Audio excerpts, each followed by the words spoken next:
The Atlantic Ocean stretched dark and vast on that June night in 1944, its waters concealing one of the most extraordinary movements of human cargo the world had ever seen. While the beaches of Normandy still ran red with blood and Allied forces pushed through the hedgerows of France, a different kind of invasion was taking place in the opposite direction. Hundreds of thousands of young German soldiers, once proud warriors of the Third Reich, now found themselves packed into the holds of ships sailing westward, away from the European theatre of war and toward a destination that filled them with absolute terror. These were not volunteers embarking on some grand adventure. They were defeated men, captured on battlefields that stretched from the scorching sands of Tunisia to the muddy fields of France, from the ruins of Italy to the forests of Belgium. Each one carried with him the weight of a brutal indoctrination, years of propaganda that had shaped their understanding of the world and especially their understanding of the enemy they now found themselves at the mercy of. For these 425,000 German prisoners of war, the journey across the Atlantic felt like a descent into the darkest nightmare their minds could conjure. From their earliest days in the Hitler Youth, through their military training and their service on the front lines, they had been fed a relentless stream of propaganda about the Americans. Joseph Goebbels and his Ministry of Propaganda had painted a picture of the United States as a land of degenerates and criminals, a mongrel nation without culture or refinement, populated by gangsters and weaklings who would show no mercy to captured soldiers of the Reich. According to everything they had been taught, Americans were simultaneously weak and barbarically cruel, a contradictory characterization that nevertheless lodged itself deep in their consciousness. The propaganda had told them that if they were ever captured, they could expect nothing but the most savage treatment imaginable. They would be starved, beaten, worked to death in concentration camps that would mirror or exceed the brutality of the system their own nation had created. Death, they believed, would be a mercy compared to what awaited them in America. So when the moment of capture came, whether in the dusty heat of North Africa or among the shattered buildings of a French village, these young men faced what they believed was the end of their lives. Some expected immediate execution, a bullet to the head as soon as they raised their hands in surrender. Others anticipated a slower, more agonizing fate in prisoner camps, where they would be tortured and starved until death released them from their suffering. Everything in their world-view, every piece of information they had received from their government and their officers, pointed to this inevitable conclusion. The Americans, they had been assured, were monsters who would exact terrible revenge for the war Germany had brought to the world. But from the very first moments of their captivity, things began to unfold in ways that didn't match the script they had been given. Instead of the bullet they expected, American soldiers offered them cigarettes. Instead of immediate brutality, there were registration procedures, methodical and bureaucratic, but not particularly cruel. Their personal belongings were catalogued rather than simply stolen. They were processed through a system that seemed more concerned with paperwork than with punishment. This initial confusion was just the beginning of what would become a complete dismantling of everything they thought they knew about their enemy and about the world itself. The real journey of transformation began when they were herded onto the gangplanks of the Liberty ships, those unglamorous but essential vessels that had carried the instruments of Germany's defeat across the Atlantic and would now carry its defeated soldiers in the opposite direction. Crammed into the cargo holds of these ships, the prisoners began their voyage into what they still believed would be hell on earth. For many of these young men, it was their first experience on such a massive vessel, and even in their fear, they couldn't help but recognize the industrial capacity such ships represented. These were the same types of vessels that had flooded Europe with American men and material, built in quantities that seemed impossible to comprehend. The ships themselves were a testament to a kind of manufacturing capability that Germany, for all its vaunted engineering prowess, had never been able to match. During the 3-week crossing, packed together in cramped quarters, the prisoners had little to do but talk among themselves, share their fears, and contemplate what awaited them. The hardline Nazis among them tried to maintain discipline and keep the faith, reminding everyone of the superiority of German culture, and the inevitable victory that would somehow still come. But doubt had already begun to creep in, introduced not through any propaganda or persuasion, but through the simple, undeniable fact of their circumstances and their treatment. Because even on these transport ships, something was terribly wrong with the narrative they had been fed. Instead of the squalor and starvation they had anticipated, they found conditions that, while certainly basic and uncomfortable, nevertheless adhered to international standards for the treatment of prisoners. They had bunks to sleep in, rather than being forced to lie on bare metal floors. There was basic sanitation.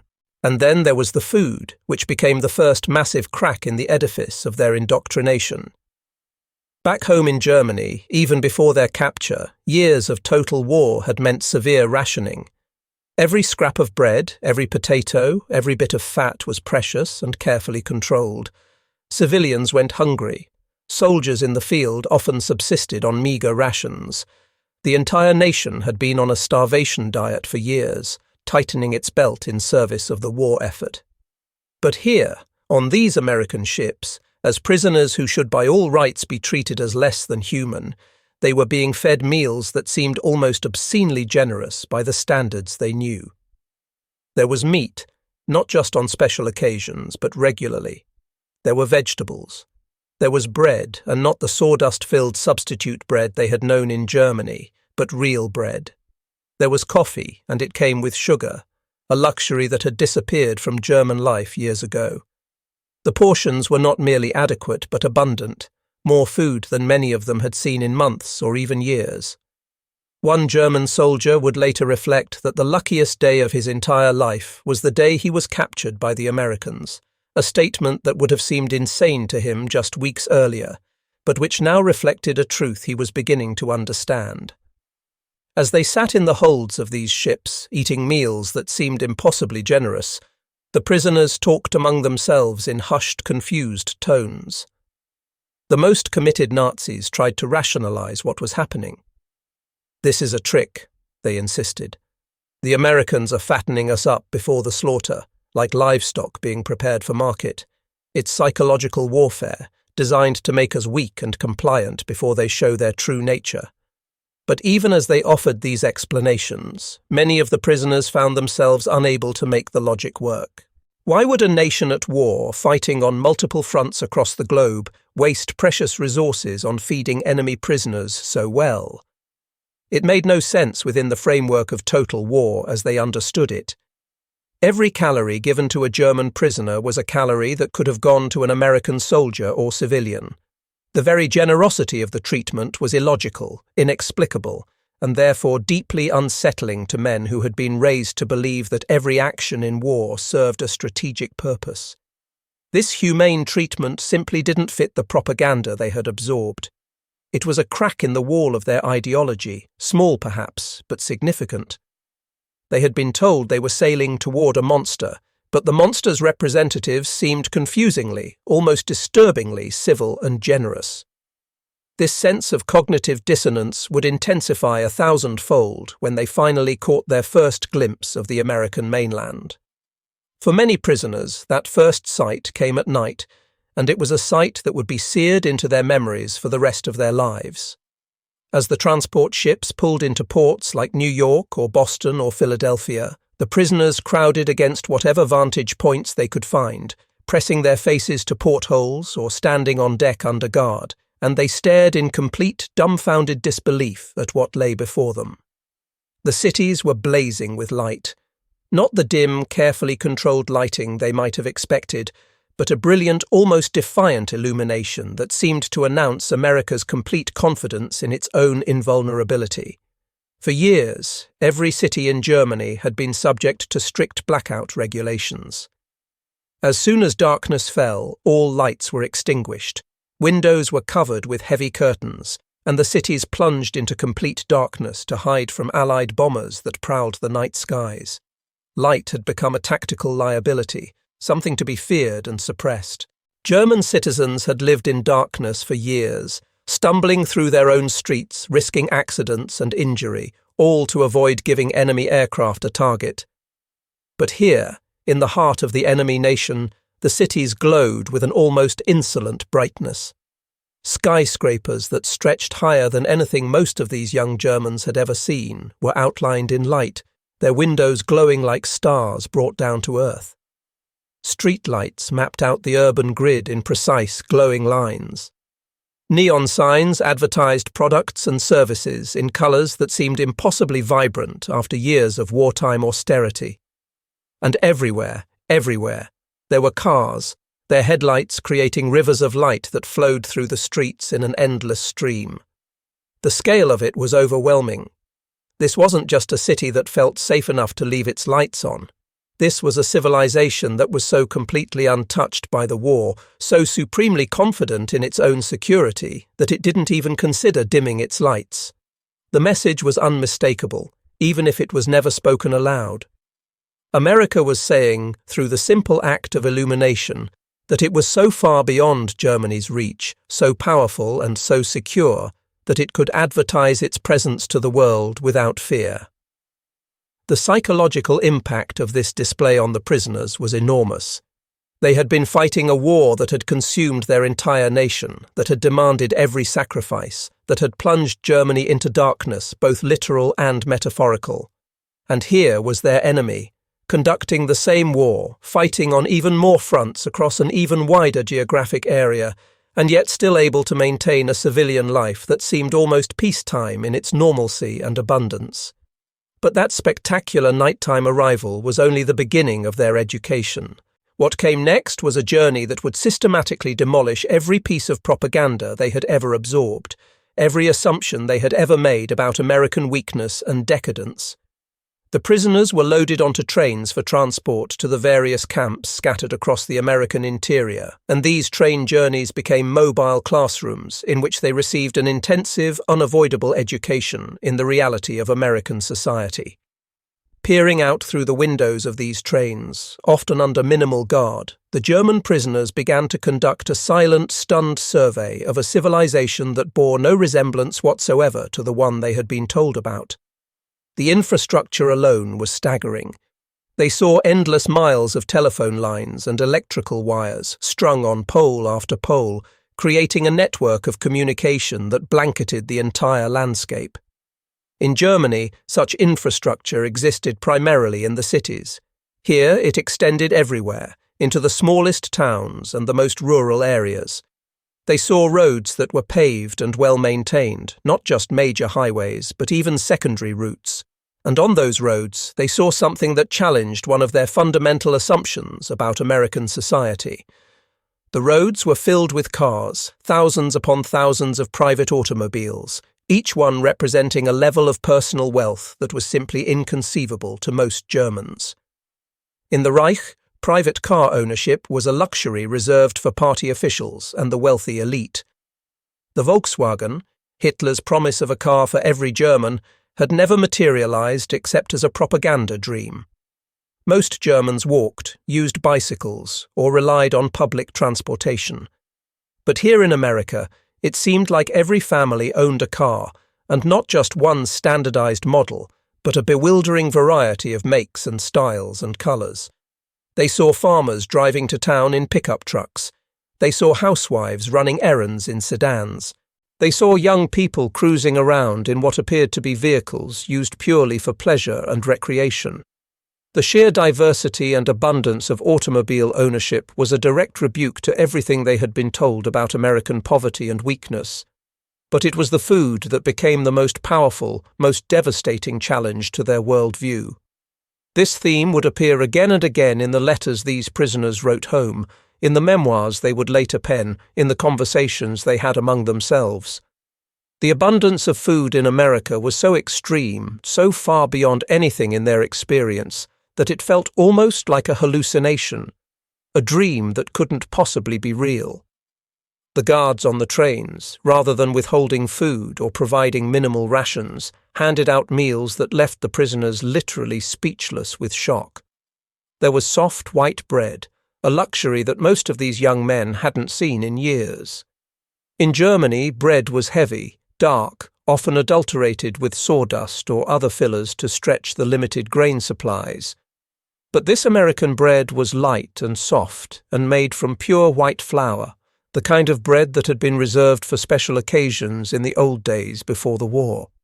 There were thick sandwiches filled with meat, real meat in quantities that seemed wasteful by German standards. There was peanut butter, a substance many of them had never encountered before, paired with jelly in a combination that seemed bizarre but was undeniably delicious. There was coffee, real coffee rather than the ersatz substitutes Germans had been drinking, and it came with milk and sugar as if these were common commodities rather than precious luxuries. The prisoners found themselves unable to finish the meals they were given. Their stomachs, shrunk by years of inadequate nutrition, couldn't handle the quantity of food being offered, and this created a bizarre and telling problem. One former prisoner would later write about how they initially took their leftover food and burned it in secret, terrified that if their American captors saw they couldn't finish everything, the rations would be cut. The idea that there might simply be more food available, that the abundance was genuine and ongoing rather than a temporary anomaly, was so foreign to their experience that they literally couldn't conceive of it. In their world, resources were always scarce, always carefully rationed, and any sign of waste would immediately be met with reduction. But in America, the abundance was real and it was constant. The story of Gunter Grave perfectly encapsulates this moment of revelation. He was just 18 years old when he was captured in France, barely more than a boy despite his military training and indoctrination.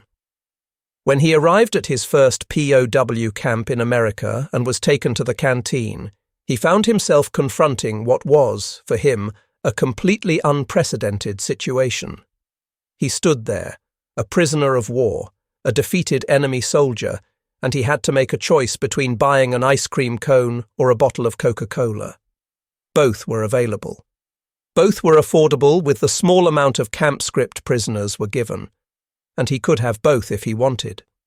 For a young man raised in the austere, regimented world of Nazi Germany, where every pleasure had been subordinated to the war effort and where simple treats had disappeared years ago, this moment of choice between two frivolous luxuries was nothing short of revolutionary.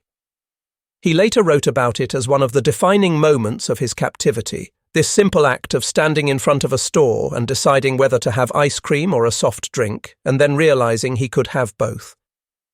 It was a trivial decision in American terms, the kind of choice children made every day without thinking. But for Gunter Grave, it represented a fundamental rupture with everything he had known about how societies functioned and how resources were distributed. Another prisoner recorded that he gained 58 pounds during his 2 years of captivity, a statistic that speaks volumes about the difference between wartime conditions in Germany and the treatment of prisoners in America. As the trains rolled onward, carrying their human cargo deeper into the American heartland, the revelations continued to pile up, each one adding to the mounting weight of evidence that contradicted everything these young men had been taught. They saw farms that stretched to the horizon, not the small family plots that characterized much of German agriculture, but massive operations that dwarfed anything in their experience. They saw mechanization on a scale that seemed almost science-fictional. A single American farmer, sitting on a roaring tractor, could do the work that would require a dozen German farmers with hand tools and horse-drawn plows. The efficiency and productivity of American agriculture was simply on a different level than anything they had known. They saw grain silos that rose like cathedrals, enormous structures dedicated solely to storing the surplus from harvests that were so abundant they created storage problems. In Germany, every grain of wheat was precious, carefully accounted for and immediately distributed. The idea of having so much grain that you needed massive structures just to hold the excess was alien to their experience. They saw small-town grocery stores with windows displaying pyramids of oranges, fruit that had been unavailable in Germany for years, arranged in abundant displays that would have caused riots if replicated in any German city. The oranges weren't being carefully doled out to those with ration cards. They were being displayed openly, in quantities that suggested anyone with money could buy as many as they wanted. They watched American workmen casually toss the remainder of a sandwich into a garbage can, an act of waste so profound that it was almost sacrilegious to men who had been raised to believe that wasting food was not just impractical, but morally wrong. In Germany, every scrap would have been saved, given to animals if nothing else.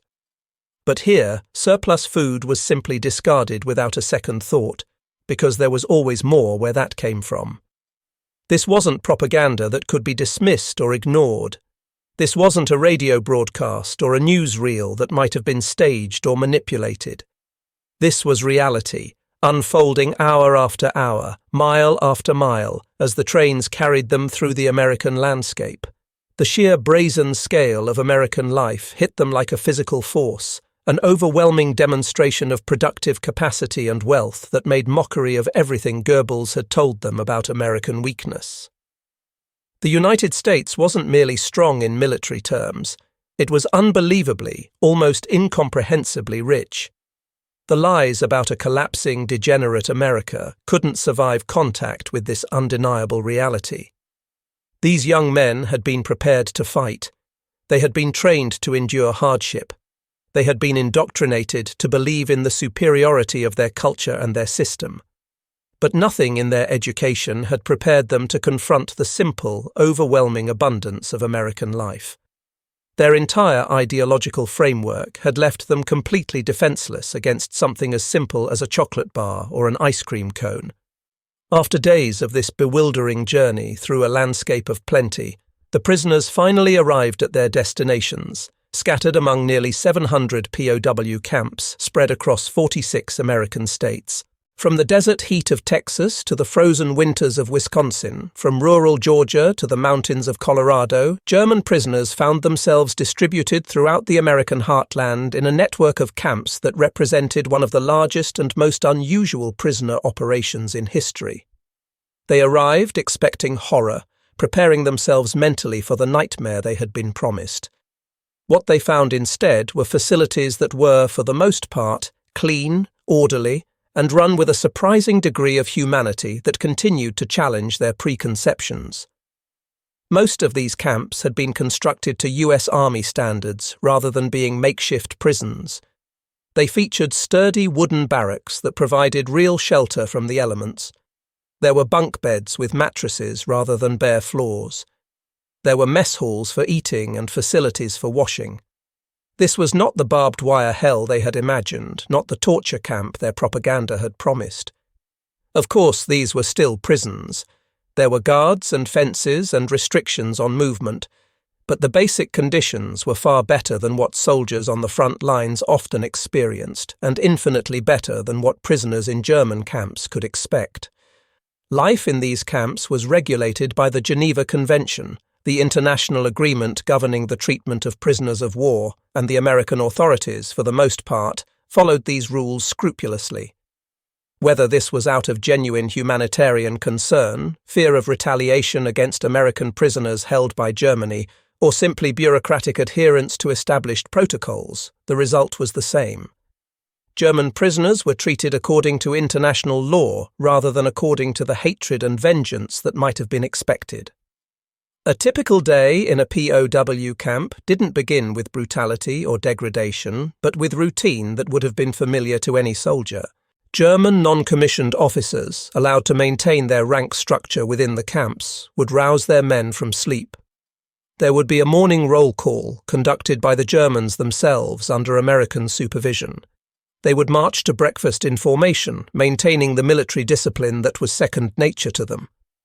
After the morning meal, most enlisted prisoners would be assigned to work details, because America had discovered that its vast prisoner population could serve a crucial purpose beyond simply being warehoused until the war's end. With millions of American men overseas fighting the war, the United States faced a severe labor shortage on the home front. Farms needed workers to bring in harvests, factories needed hands for production, construction projects needed laborers. And the German POWs, healthy young men who were eating better in captivity than they had in years, represented an enormous pool of available labor. They picked cotton in the fields of Georgia and Alabama, working under the hot southern sun in conditions that were harsh but not cruel. They harvested sugar beets in the southwest, backbreaking work that American workers had been reluctant to do even before the war. They saved the tomato crop in Indiana, working at a pace that amazed the local farmers. They worked in canneries processing food, in sawmills cutting lumber, in 100 different industries that desperately needed their labor. This wasn't slave labor in the sense that they were being worked to death or treated as disposable. They were being employed, and more importantly, they were being paid for their work. The wages were modest by American standards, about 80 cents per day, but this money was issued in the form of camp script that could be spent at the camp canteens. And what they could buy with this script was yet another revelation that challenged their understanding of the world. The canteens sold tobacco products at a time when cigarettes were rationed for American civilians. They sold candy and snacks, soft drinks including the ubiquitous Coca-Cola, and in some camps even beer. American civilians, struggling with wartime rationing, sometimes complained bitterly that enemy prisoners had access to goods that they themselves couldn't easily obtain. The irony was not lost on anyone. German prisoners could buy meat and cigarettes while American housewives had to carefully manage their ration books. But from the prisoners' perspective, the canteen was a window into the consumer culture they had glimpsed on their train rides through America. The ability to earn money and spend it on small luxuries was a taste of economic freedom that many had never experienced. In the regimented society of Nazi Germany, even before the war, individual consumer choice had been subordinated to collective goals. But here, even as prisoners, they could choose how to spend their earnings, a small but significant exercise in personal autonomy.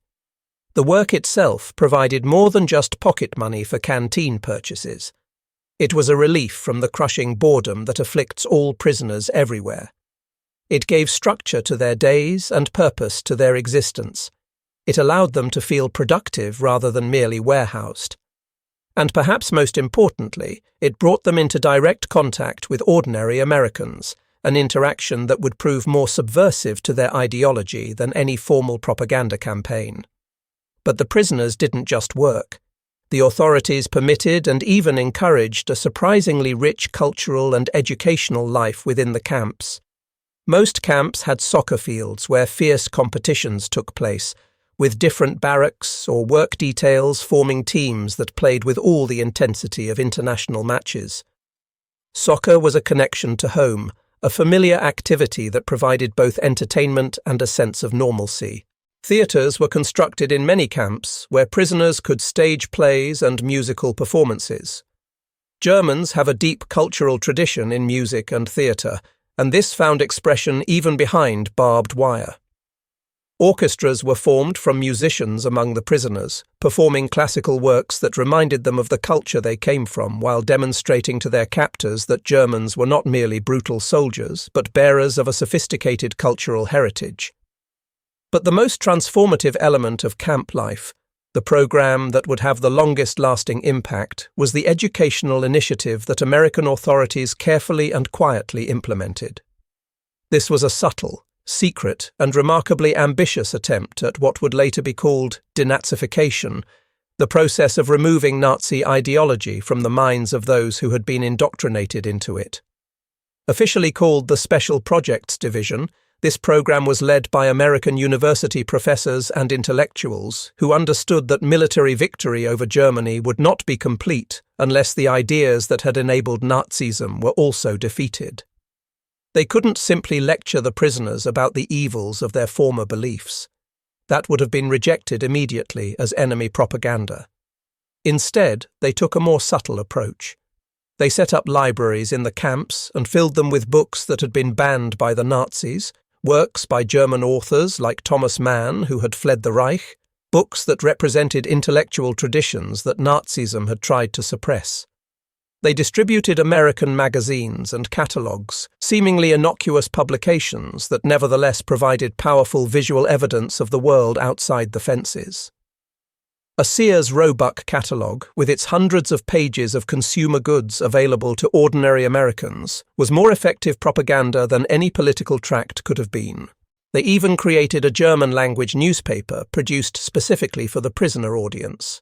Called Der Ruf, meaning the call, this newspaper was edited by carefully selected anti-Nazi prisoners working under American supervision. It featured articles about American life, explanations of democratic principles, and subtle critiques of the ideology that had led Germany to disaster. The goal of all this was not to make the prisoners love America or to turn them into Americans. The goal was simply to show them that democracy could function, that a society based on individual freedom and representative government could be prosperous and powerful, that there were alternatives to totalitarianism. Prisoners were also offered the opportunity to take classes, continuing their education in a way that had been impossible during the war. They could learn English, acquiring a skill that would prove valuable in the post-war world. They could study professional and technical skills, preparing themselves for civilian life after their eventual return home. They could even enroll in university-level correspondence courses, pursuing higher education despite their imprisonment. This became known as the barbed wire university, an environment where men who had been fed a single toxic ideology for their entire conscious lives were suddenly exposed to a universe of different ideas. They could read books presenting viewpoints their government had suppressed. They could learn about history from sources that didn't toe the Nazi party line. They could debate and discuss and think for themselves, exercises in intellectual freedom that had been systematically denied to them in the Third Reich. These were freedoms that most had never known, certainly not since Hitler came to power, and for the youngest among them, not in their entire lives. But it would be a mistake to paint the camps as peaceful centres of enlightenment where every prisoner gladly abandoned his former beliefs and embraced democracy. Inside many camps, a fierce ideological battle raged between different factions of prisoners. There was a core group of fanatical Nazis, the hardliners who remained absolutely committed to Hitler and the party despite their captivity and despite Germany's increasingly obvious march toward defeat. These men saw themselves as the guardians of ideological purity, the keepers of the flame who would ensure that the prison camps didn't become breeding grounds for traitors and defeatists. They used intimidation and violence to enforce conformity. They beat prisoners who expressed doubts about Germany's final victory. They ostracized and punished those who became too friendly with American guards or who participated too enthusiastically in the educational programs. In some extreme cases, they even murdered fellow prisoners whom they viewed as traitors, conducting kangaroo courts and executions within the camps when they thought they could get away with it. The American authorities struggled to control these internal dynamics without violating the provisions of the Geneva Convention that required them to allow prisoners to maintain their own internal command structure. The very existence of this fierce conflict was itself a sign that something profound was happening. The seeds of doubt that had been planted by the sight of brightly lit cities and the taste of abundant food were now being watered daily by continued humane treatment, by meaningful labour, by exposure to new ideas, and by the quiet revolutionary power of an education system that encouraged questioning rather than demanding obedience. As weeks turned into months and months accumulated into years for those who remained imprisoned until after the war's end, the daily friction between their lived experience and the ideology they had been taught began to actively dismantle the Nazi worldview. It wasn't the result of a single powerful lecture or a dramatic moment of revelation. It was a slow, constant erosion, like water wearing away stone, as accumulated evidence contradicted the beliefs they had once held with absolute certainty. One of the most subversive experiences was simply listening to how Americans talked about their own government and society. While working on farms alongside American civilians, the prisoners heard farmers loudly complain about crop prices and blame President Roosevelt personally for their economic troubles. They heard factory workers grumble about their bosses and express dissatisfaction with their wages. They saw local newspapers that featured editorials criticizing government policies and political cartoons mocking elected officials. To men raised in the Third Reich, this was absolutely stunning. In Germany, such open criticism of the government was not merely discouraged, but dangerous. Speaking against Hitler or the party leadership could earn you a visit from the Gestapo, interrogation, imprisonment, or worse. People learned to watch their words carefully, to speak in euphemisms and coded language when expressing any dissatisfaction, to trust no one completely because anyone might be an informer. But here in America, people seemed to criticize their government as casually as they discussed the weather. Farmers cursed Roosevelt over breakfast. Workers openly discussed their belief that their employers were exploiting them. Newspapers printed opinions that would have gotten their editors arrested in Germany. And nothing happened to these people. They weren't arrested or disappeared. They went on with their lives, their criticism having no consequences beyond perhaps a heated argument with someone who disagreed. This demonstrated to the prisoners that democracy was not just an abstract political concept discussed in philosophy books. It was a living, breathing system that allowed for dissent, that protected unpopular speech, that trusted ordinary people to criticize their leaders without the entire social fabric collapsing. The contrast with what they had known in Germany couldn't have been starker. The Third Reich demanded absolute obedience and total conformity. It punished deviation and rewarded sycophancy. It built an entire system of informants and secret police to enforce ideological purity. But America seemed to thrive on disagreement and debate, suggesting that perhaps there was strength in allowing people to freely express their views rather than forcing everyone to parrot the same approved positions. Some prisoners experienced things that turned their supposed racial worldview completely upside down. In various camps, German officers who considered themselves members of the master race found themselves being treated by African American doctors and dentists. By everything they had been taught, this was impossible, a violation of the natural order that their ideology insisted upon. Black people, according to Nazi racial theory, were inferior beings incapable of intellectual achievement or professional competence. Yet here were black physicians demonstrating knowledge and skill that exceeded that of many German medical personnel. They conducted examinations competently, made accurate diagnoses, prescribed effective treatments, and performed their duties with the same professionalism as any white doctor. The prisoners could try to rationalize this away, to dismiss it as an exception or an anomaly. But the evidence was right in front of them, undeniable and concrete. The care they received was good. The doctors were knowledgeable. The racial theories they had absorbed simply didn't match reality. Similarly, seeing the prominent role women played in the American war effort contradicted another pillar of Nazi ideology. The Third Reich had a very specific view of women's proper place in society, summed up in the slogan about church, kitchen, and children. Women were to be homemakers and mothers, not workers or professionals. Their role was to support their husbands and raise the next generation of Germans, not to pursue careers or engage in activities outside the domestic sphere. But in America, the prisoners saw women doing everything. They saw women operating heavy machinery in factories, building the weapons and vehicles that were defeating Germany. They saw women running farms, managing businesses, holding positions of authority and responsibility. They saw women in roles that would have been absolutely forbidden in the Reich. And these women were competent. They weren't flailing around helplessly or making mistakes that proved they shouldn't be doing such work. They were succeeding, demonstrating that the Nazi ideology about women's capabilities was as wrong as its racial theories. Every competent American woman was another small crack in the prisoners' ideological armor, another piece of evidence that the worldview they had been given didn't accurately describe reality. For some prisoners, the cumulative weight of all these experiences resulted in a complete psychological and ideological break with their past. The case of Reinhold Pabel illustrates just how total this transformation could be. Detained at a camp in Illinois, Pabel was consumed with curiosity about America and determined to experience it more fully than his prisoner status allowed. In what must have been a carefully planned and remarkably bold move, he managed to escape from the camp and make his way to Chicago, one of America's largest cities. Using the assumed name Phil Brick, he essentially became an illegal immigrant in reverse, a German soldier hiding in plain sight in enemy territory.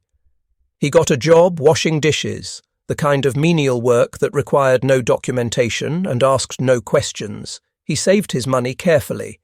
And then, in a story that seems almost too perfectly American to be true, he used his savings to buy a small bookstore, becoming a small business owner in the heart of enemy territory. He fell in love with an American woman, a relationship that would have been forbidden under any number of laws if his true identity had been known. They married, and for years he lived the American dream that he had glimpsed only from behind barbed wire. He went to work every day at his bookstore, came home to his American wife, participated in his community, and lived the life of an ordinary American civilian. When the FBI finally tracked him down in 1953, nearly a decade after his escape, his story had all the elements of the kind of tale Americans loved.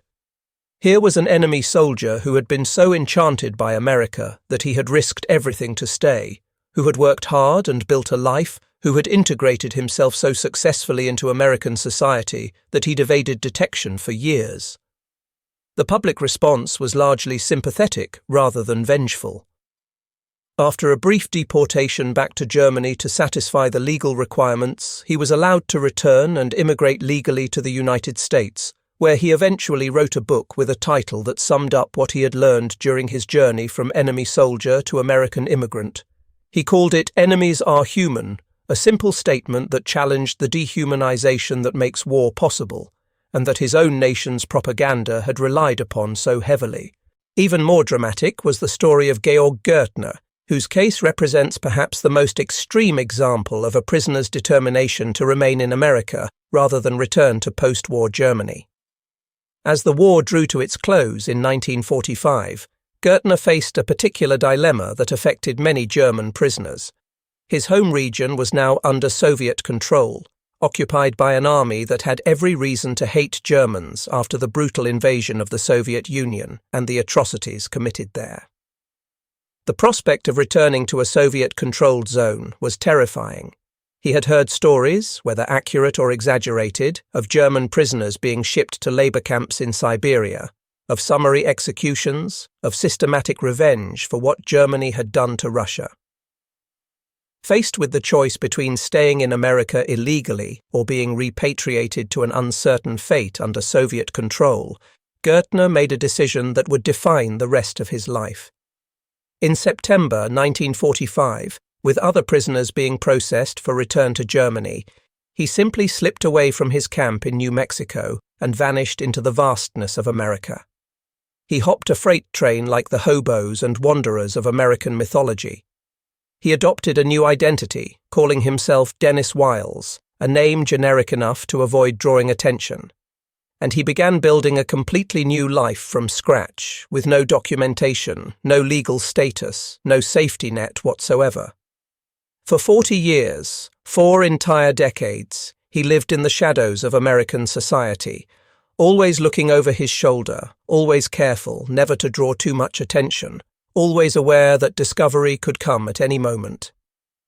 He worked as a ski instructor in the mountains, a job that suited someone who needed to avoid too many questions about his background. He taught tennis, another occupation where skill mattered more than paperwork. He was good at what he did, building a reputation in his adopted communities as a skilled instructor and a pleasant if somewhat mysterious man. He even married an American woman named Jean, building a relationship based on what he could tell her, which wasn't everything. For 40 years, Jean lived with a man who had secrets he couldn't share, a past he couldn't fully reveal, a core of his identity that remained locked away. The strain of maintaining this deception, of living under a false identity, of never being able to fully relax and be himself, eventually brought his marriage to the brink of collapse. By 1985, with his wife threatening to leave him because of the mysteries he refused to explain, Gärtner made an extraordinary decision. He chose to confess everything, not quietly to the authorities, but in the most public way imaginable. He didn't slip into an FBI office or turn himself into local police. Instead, he appeared on The Today Show, a national morning television program watched by millions of Americans, and revealed his true identity live on national television. The last Hitler soldier in America, as he was inevitably labelled by the media, surrendered not to law enforcement but to the court of public opinion. The response was perhaps predictable given how much time had passed and how thoroughly Gertner had integrated himself into American life. Rather than facing harsh punishment, he was eventually granted American citizenship, the legal recognition of a transformation that had occurred decades earlier when he had chosen America over Germany. His story closed one of the most remarkable chapters in this entire saga, the tale of enemy soldiers who not only lost their hatred for America during their captivity, but fell so deeply in love with the country that they risked everything to stay. These stories of Pabel and Gertner weren't just escapes from physical imprisonment. They were escapes from an entire worldview, from a nation and an ideology, from everything these men had been raised to believe. They were migrations toward a new life, new identities, new possibilities that had been forged during their time behind barbed wire in the heartland of what they had been taught was enemy territory. But for every prisoner who stayed in America illegally, there were hundreds of thousands who, when the war finally ended, were required to return home. In 1946, with the war concluded and the process of rebuilding Europe beginning, President Truman ordered all German POWs to be repatriated.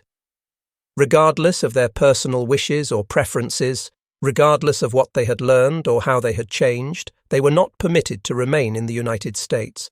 They had to go back to Germany, back to a homeland many barely recognized anymore. The return journey was culture shock in reverse, but far more brutal and jarring than their arrival in America had been. They had departed from a Germany that, while engaged in total war, was still functioning as a society. They returned to a country that had been literally pounded into rubble. They disembarked from ships into cities that looked like moonscapes, with entire blocks reduced to ruins by Allied bombing. Berlin, Hamburg, Dresden, Cologne, and dozens of other cities were landscapes of destruction where survivors picked through the ruins looking for anything usable. Starvation was not just a possibility, but a daily reality for millions of Germans. The economy had completely collapsed. The currency was worthless. The black market was the only functioning economic system.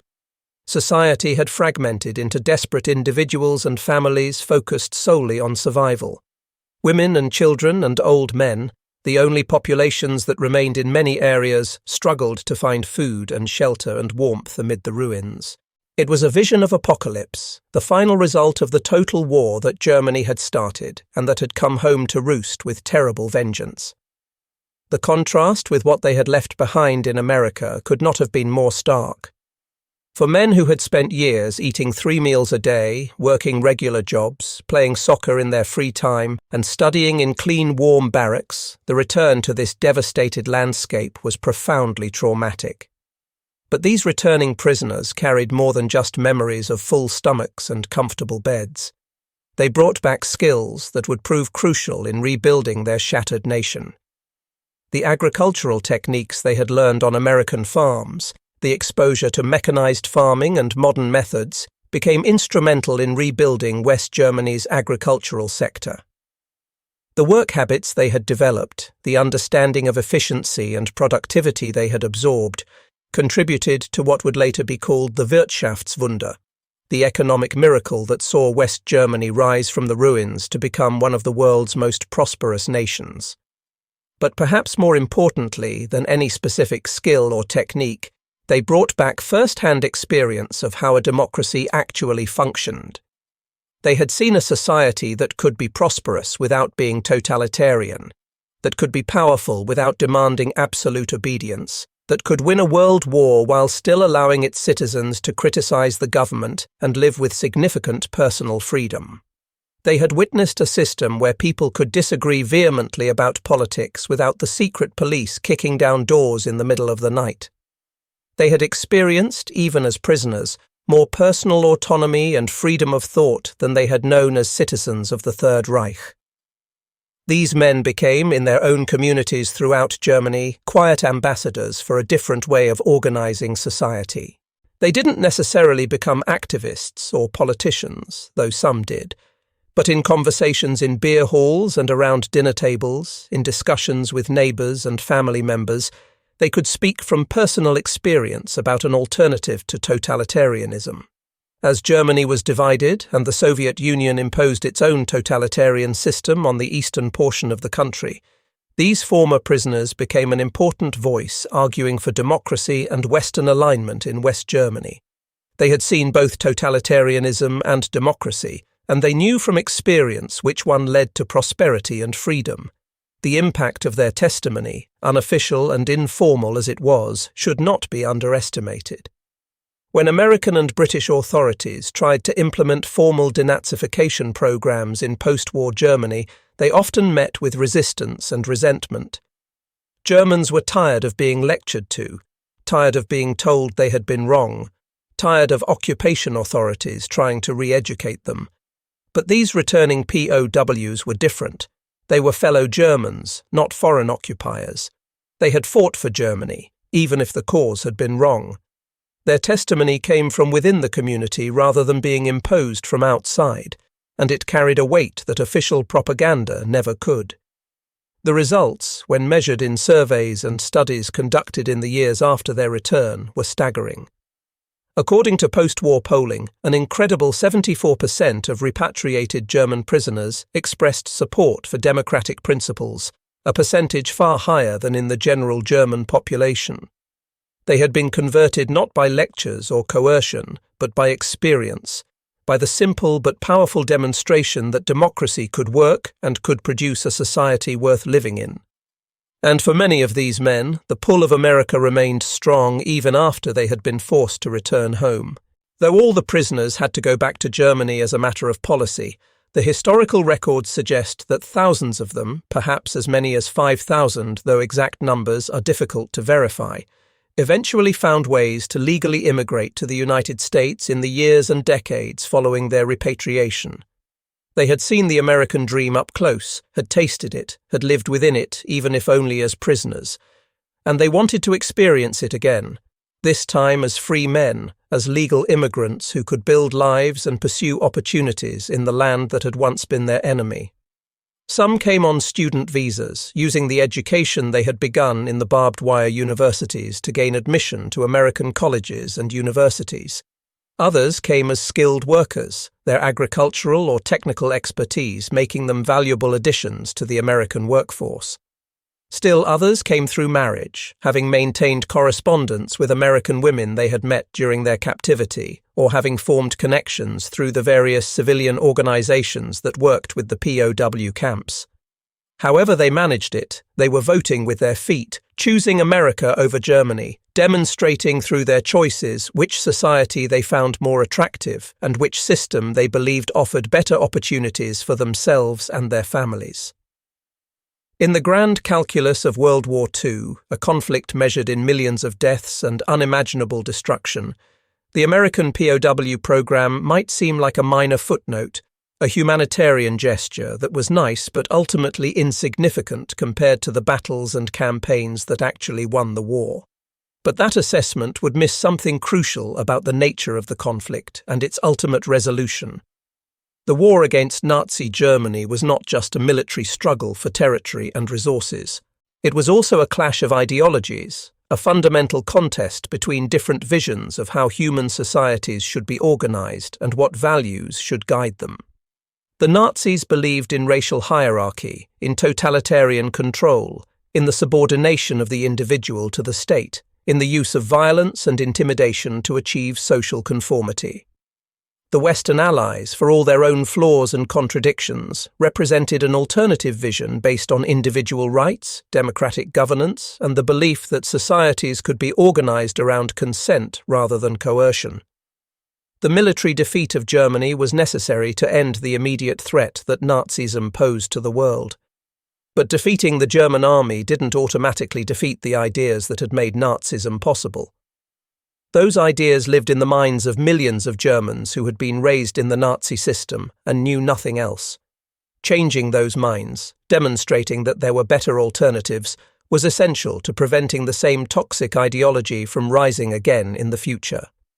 And the POW program, whether intentionally designed for this purpose or simply stumbling into it through adherence to humane treatment standards, became one of the most successful ideological transformation campaigns in history.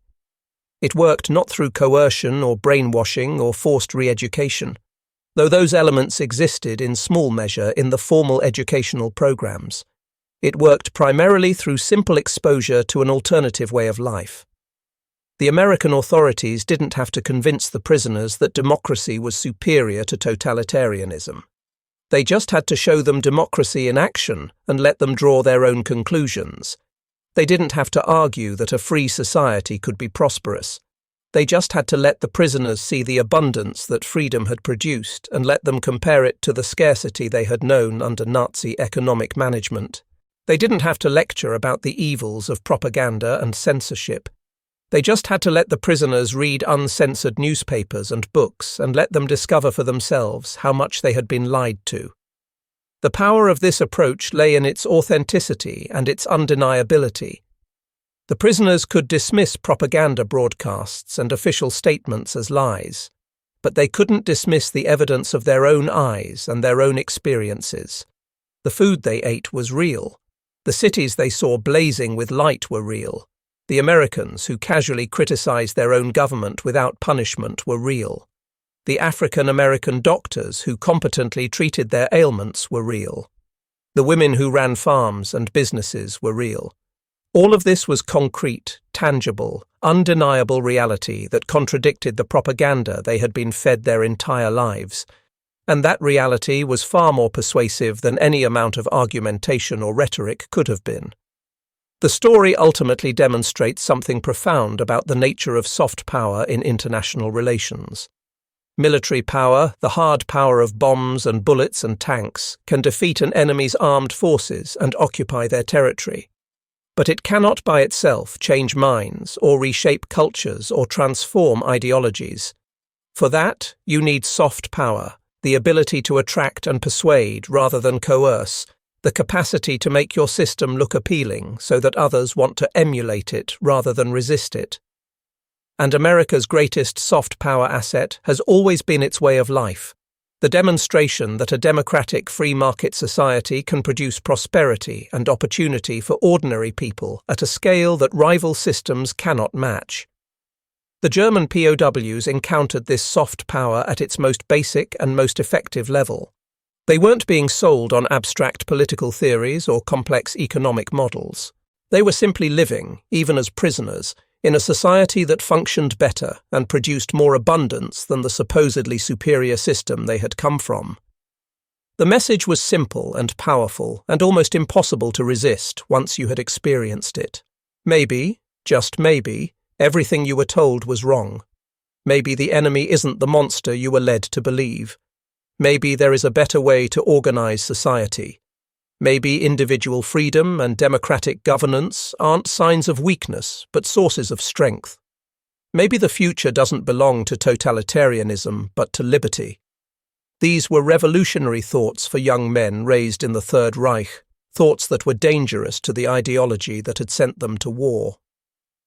But once these thoughts took root, watered by daily experience and nourished by exposure to alternatives, they grew into convictions that these men carried with them for the rest of their lives.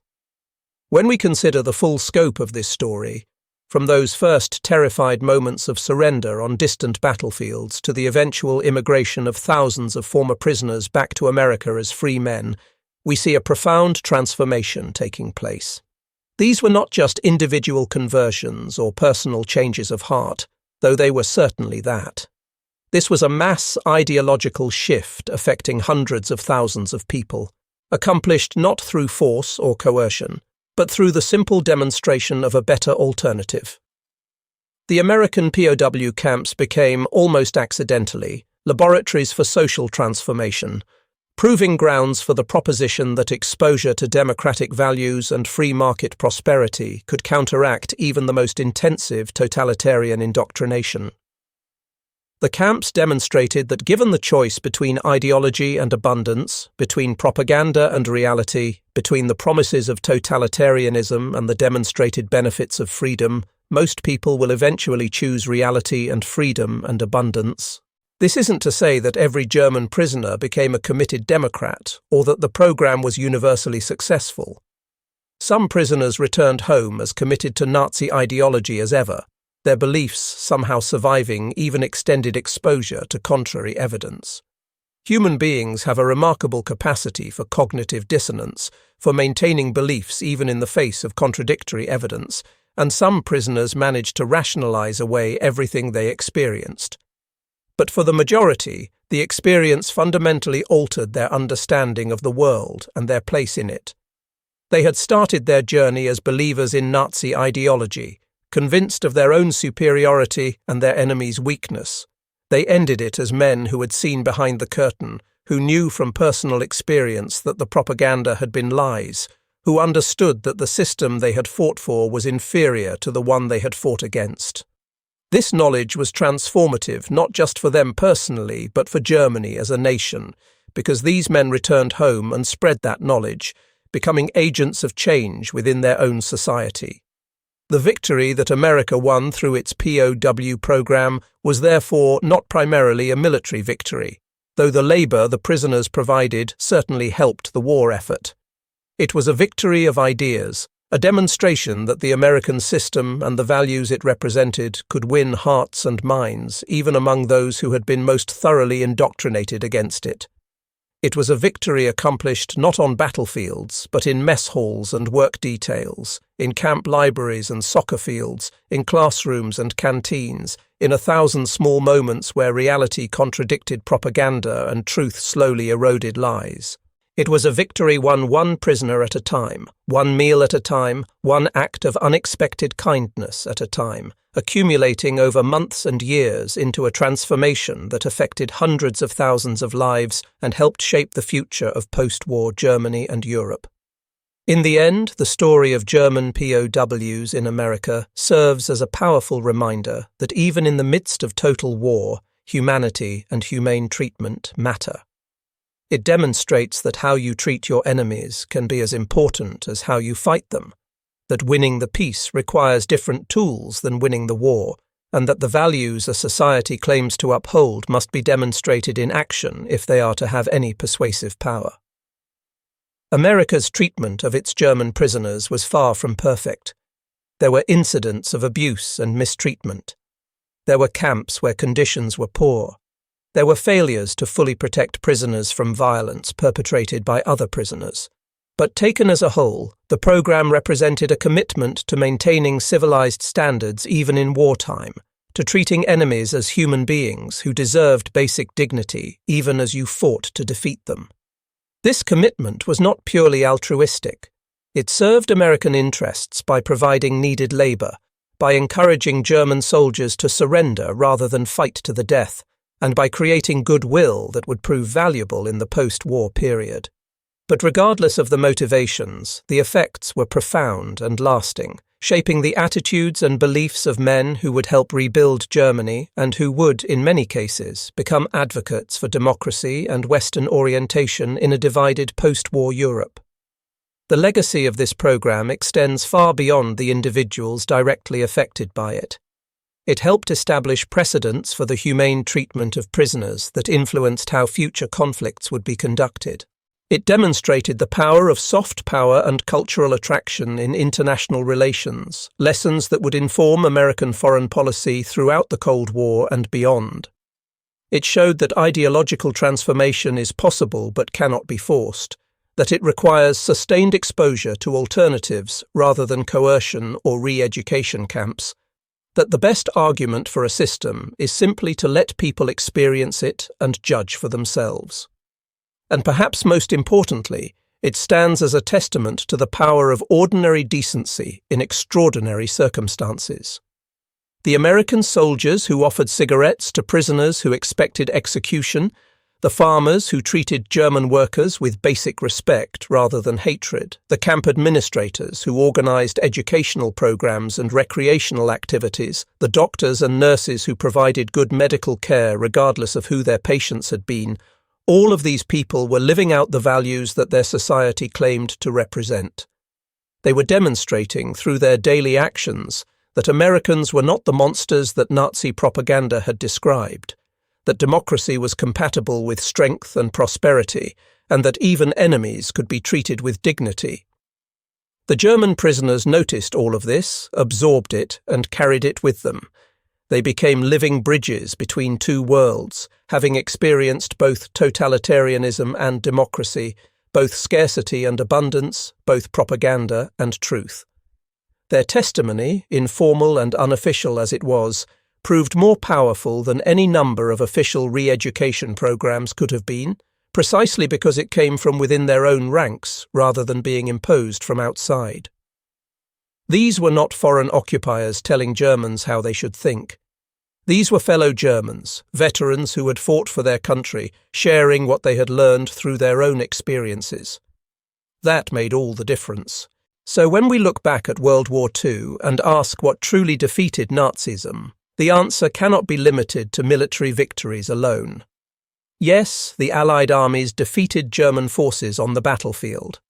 Yes, strategic bombing destroyed Germany's industrial capacity.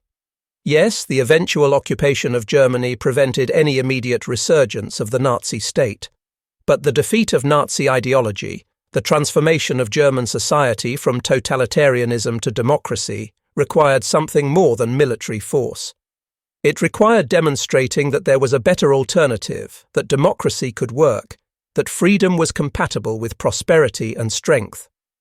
And one of the most effective demonstrations of this truth took place not in dramatic battles or grand political conferences, but in the everyday life of prisoner-of-war camps scattered across the American landscape, where hundreds of thousands of young German soldiers discovered, to their shock and amazement, that everything they had been taught about their enemy was wrong.